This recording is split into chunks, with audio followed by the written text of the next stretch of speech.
اس درود پاک کو پابندی سے کم از کم ایک مرتبہ پڑھے، موت کے وقت سرکار مدینہ صلی اللہ علیہ وآلہ وسلم کی زیارت کرے گا، قبر میں داخل ہوتے وقت بھی، یہاں تک کہ وہ دیکھے گا کہ پیارے نبی صلی اللہ علیہ وآلہ وسلم اسے قبر میں اپنے رحمت بھرے ہاتھوں سے اتار رہے ہیں۔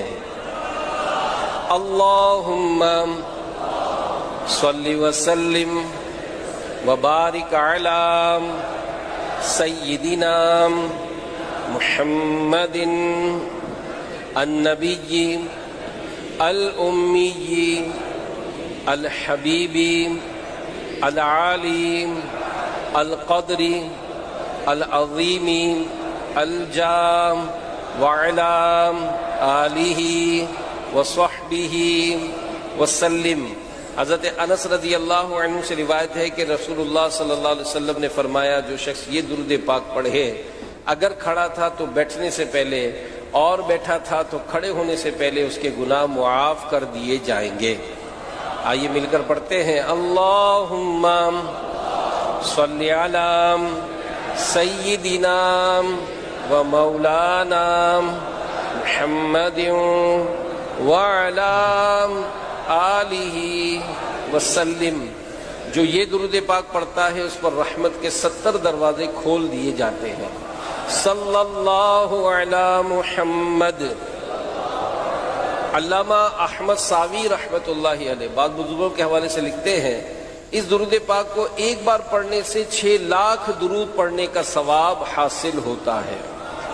اللہم صلی علی سیدنا محمد عدد ما فی علم اللہ صلاة دائمة بدوام ملک اللہ۔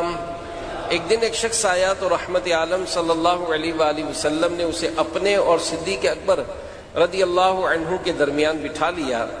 اس سے صحابہ کرام علیہم رضوان کو حیرت ہوئی کہ یہ کون بڑے مرتبے والا شخص ہے۔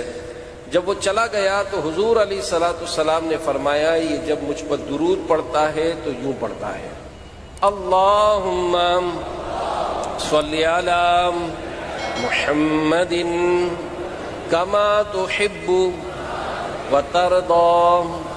اللہ شافع امم صلی اللہ علیہ وآلہ وسلم کا عظمت والا فرمان ہے، جو شخص یوں درود پاک پڑھے اس کے لیے میری شفاعت واجب ہو جاتی ہے۔ اللہم صلی علی محمد وانزلہ المقعد المقرب عندک